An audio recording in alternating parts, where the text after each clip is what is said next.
umechanganya medula kwingine katu zimenizidi hizi raha kutwa mara tatu punguza mbio za farasi kamoyo kwatu tamu ya pwani na bara chachu kuona. Kizungumzia wasanii ambao wamekuwa na consistency ya kuwa na muziki mzuri tangu day one kwenye Bongo Flava, huwezi kuacha kumtaja Bele 9 hata iweje.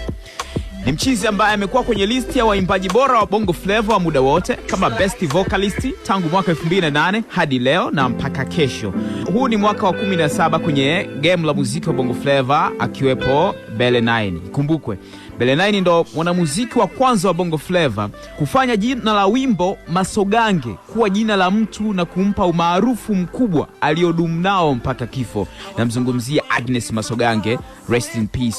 Na kinachomtofautisha Bele 9 na waimbaji wengine kwenye Bongo Flava, ukiachana na aina ya uimbaji wake, mpaka leo ndio msanii pekee aliyedumu kwenye mainstream kwa zaidi ya miaka 15 sasa hivi pasipokuwa na skendo yoyote nje ya muziki ambao anaufanya. Hajawahi kuwa na hadithi yoyote nje ya muziki, yani inayobeba muziki wake, isipokuwa yeye na muziki wa kwake ambao anaufanya. Ni wasanii wachache sana haswa katika generation hii ya sasa hivi wanaweza kuwa na discipline ya kiwango hicho. Istoshe, Bele 9 hajawahi kutegemea booster ya msanii mwingine yoyote, pengine kwenye listi ya wasanii ambao wana hiti kwa kipindi husika, eti afanye naye collab ili yeye aendelee kuwa kwenye chart.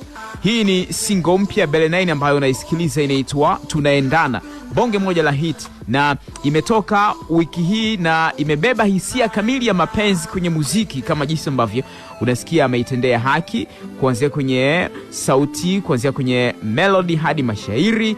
Na huyu ndo Bele 9 ambaye mimi namfahamu tangu siku ya kwanza. Big shout sana kwa producer anaitwa Crush.